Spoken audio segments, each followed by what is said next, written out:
नमस्ते, secret recap में आपका स्वागत है। आज मैं एक जापानी रोमांस ड्रामा फिल्म की व्याख्या करने जा रहा हूं जिसे माई टुमारो योर टुमारो कहा जाता है। आगे स्पॉइलर, सावधान रहें और अपना ख्याल रखें। अगर आपको वीडियो पसंद आए तो लाइक और सब्सक्राइब करना ना भूलें। 15 फरवरी की बात है। क्योटो के ताकातोशी मिनामियामा नाम के एक 20 वर्षीय लड़के का कॉलेज के रास्ते में एक ट्रेन में एमी फुजुकु नाम की एक खूबसूरत लड़की से सामना होता है।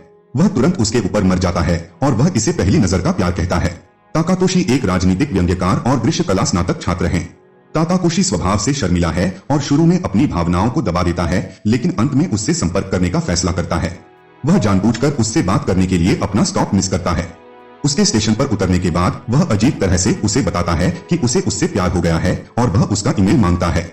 जब वह उसे बताती है कि उसके पास ईमेल नहीं है तो ताकातोशी सोचता है कि वह उसे ठुकरा रही है और जाने के लिए आगे बढ़ता है, लेकिन एमी उसे रोकती है और उसे आश्वासन देती है कि वह वास्तव में एक ईमेल का उपयोग नहीं करती है। वह दोनों फिर एक बेंच पर बैठते हैं और एक दूसरे को जानते हैं। एमी ने खुलासा किया कि वह एक 20 साल की कॉस्मेटोलॉजी की छात्रा है और वह हाल ही में शहर में आई है। जब एमी उससे पूछती है कि वह ट्रेन में सभी लड़कियों में से उससे बात क्यों करना चाहता है, तो ताकातोशी ने उसे बताया कि उसे अचानक उसके पास जाने की प्रवृत्ति महसूस हुई, जिसे वह शब्दों में नहीं समझा सकता। वह कहता है कि उसे ऐसा लगा कि वह उसे लंबे समय से जानता है। ताकातोशी उसे ताकारगाइक झील के बारे में कुछ बताने के लिए आगे बढ़ता है, लेकिन एमी अचानक उठ जाती है और उसे बताती है कि उसे जाना है। अलग होने से पहले ताकातोशी ने एमी से पूछा कि क्या वे दोबारा मिलेंगे। किसी कारण से वह भावुक हो जाती है और वह जाने से पहले कल तक कहती है। स्कूल में ताकातोशी अपने सबसे अच्छे दोस्त शोइची उयामा को एमी के बारे में बताता है, जो लड़कियों के साथ अच्छा है। उयामा के लिए यह विश्वास करना कठिन है कि ताकातोशी जैसे शर्मीले बेवकूफ ने एक लड़की से उसका फोन नंबर मांगा। इस बीच ताकातोशी चिंतित है कि क्या वह फिर से एमी से मिलेगा और उयामा ने उसे आश्वासन दिया कि एमी उसकी तलाश में आएगी। अगले दिन ताकातोशी ट्रेन में एमी की तलाश करता है, लेकिन उसे नहीं दिखती है। निराश होकर वह अपने काम के लिए रेखाचित्र बनाने के लिए चिड़ियाघर जाता है। अपने आश्चर्य के लिए एमी चिड़ियाघर में उससे संपर्क करती है।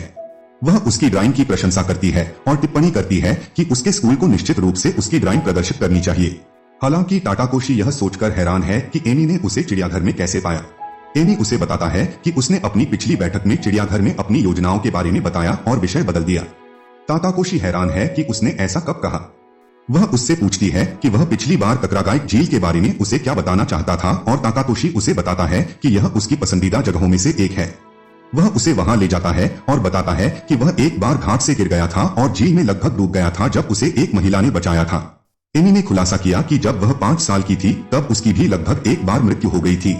यह एक अजीब संयोग है कि दोनों शेयर करते हैं। इस बार एमी अलग होने से पहले ताकातोशी को अपना फोन नंबर देती है।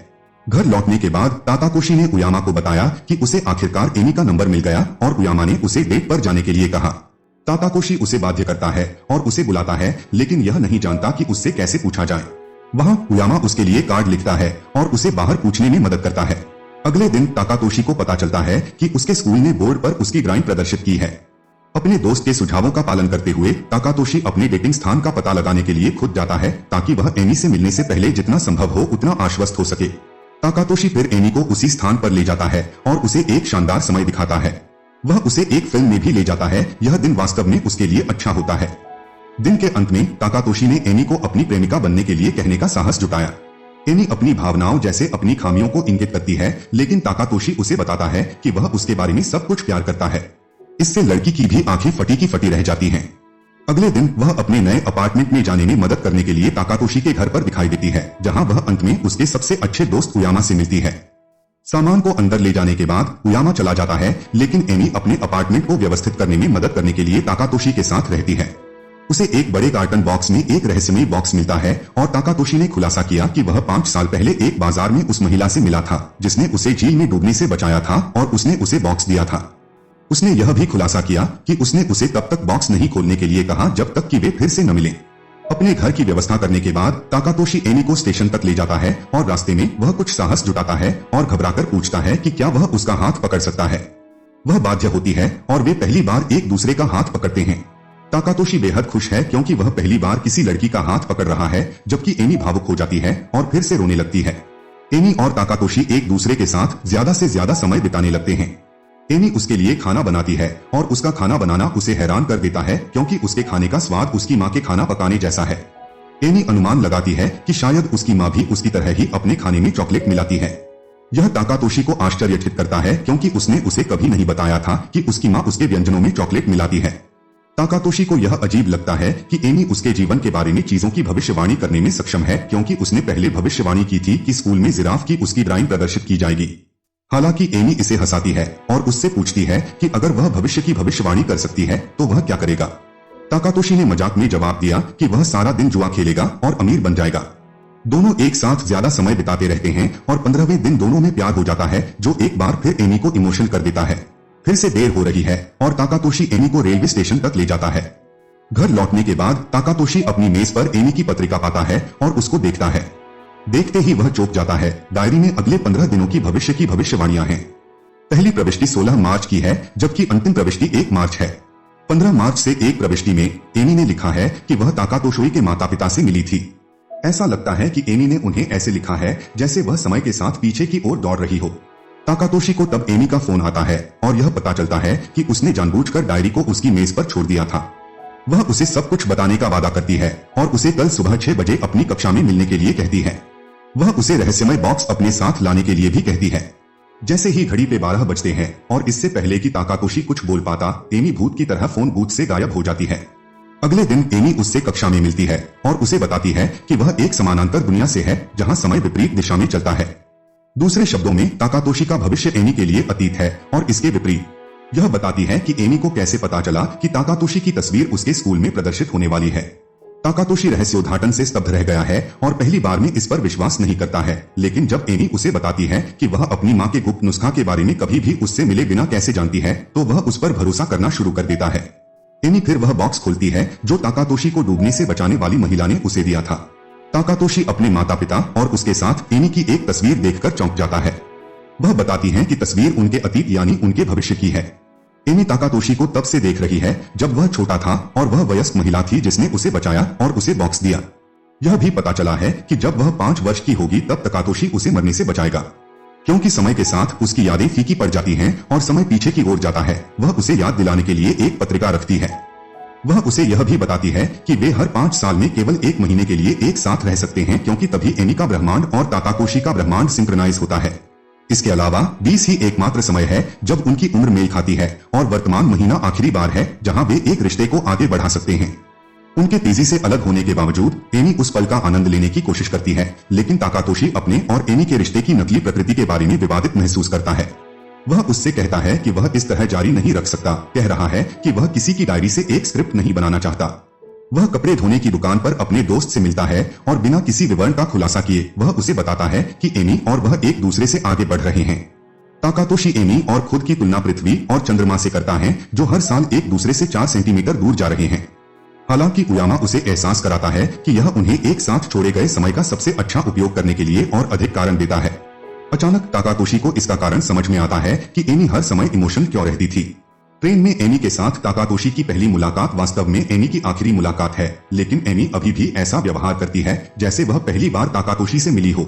इसे महसूस करते हुए ताकातोशी तहस-नहस हो जाता है, क्योंकि एमी समय के साथ प्रासंगिक बने रहने के लिए अपनी भावनाओं का त्याग कर रही है। फिर वह तुरंत उसे फोन करता है और उससे माफी मांगता है। उस दिन से दोनों अपने बचे हुए दिनों को एक साथ हर पल को संजोते हुए बिताते हैं। 15 मार्च को ताकातोशी एमी को अपने गृहनगर ले जाता है। वह उसे अपना पसंदीदा रेस्तरां दिखाता है। एमी को खाना बहुत पसंद है और वह उत्साह में एक बच्चे की तरह जमीन पर अपना पैर पटकती है। एक फ्लैशबैक दृश्य में ताकातोशी एमी को बताता है कि वह केवल फुटबॉल खेलता है क्योंकि उसके पिता उसे इसे खेलते हुए देखना पसंद करते हैं। वह उससे कहता है कि जब वह बड़ा होगा तो वह एक हास्य कलाकार बनना चाहता है। वर्तमान में वापस लवबर्ड्स ताकातोशी के माता पिता से मिलने जाते हैं। उनके पिता द्वारा उनका गर्मजोशी से स्वागत किया जाता है, लेकिन उनकी माँ अपनी प्रेमिका को देखकर बहुत खुश होती हैं। ताकातोशी की माँ उनके लिए रात का खाना बनाती है और एमी को उसके बचपन के बारे में बताती है। जब ताकातोशी के पिता रात के खाने के बाद चले जाते हैं तो उसकी माँ एमी से कहती है कि वह केवल दूसरों के सामने डांटते हैं, लेकिन असलियत में वह अपने बेटे की बहुत परवाह करते हैं। जाने से पहले बॉक्स से उसी परिवार की तस्वीर लेता है। वापस जाते समय ताकातोशी फूट फूट कर रोने लगता है। परिवार से निराश होकर वह एमी से शुरुआत नहीं कर पाता है। अंत में 16 मार्च आती है। यह आखिरी दिन है जब वे समान रूप से एक साथ होंगे। यह ताकातोशी के लिए आखिरी दिन है, जबकि एमी के लिए यह पहला दिन है। एमी को याद नहीं है कि कैसे ताकातोशी और उसने पिछले 30 दिन एक साथ बिताए, जैसे हर आधी रात को एक नई एमी ताकातोशी से मिलती है।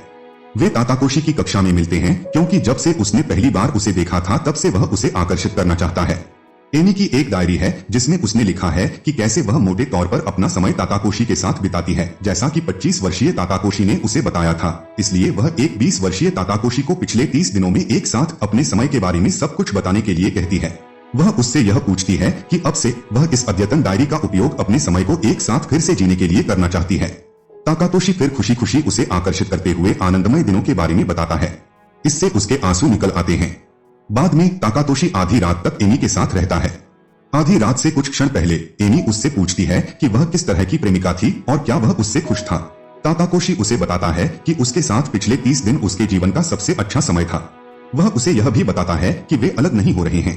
किनारों को एक अंगूठी में बांध दिया गया है जो उन्हें एक जीवन के रूप में जोड़ता है। अंत में घड़ी में 12 बजते हैं और एमी गायब हो जाती है।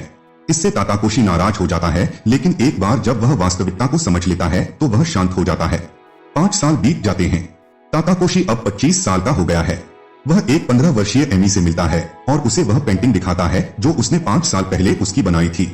एमी नोट करती है कि कैसे भविष्य में ताकातोशी अधिक परिपक्व और अद्भुत है। एक और 10 साल बाद ताकातोशी ने 5 वर्षीय एमी को त्योहार की आग से बचाया। फिल्म तब एमी के दृष्टिकोण से प्रस्तुत फिल्म के एक असेंबल में कटौती करती है। पीछे की ओर 15 फरवरी को ट्रेन में उसके और ताकातोशी परिचय के साथ समाप्त होने पर वह अपने आखिरी दिन उसे बराबर के रूप में मिली। इस तरह के और वीडियो के लिए सब्सक्राइब करें, नोटिफिकेशन ऑन करें और चैनल को मदद करने के लिए लाइक करें। देखने के लिए धन्यवाद।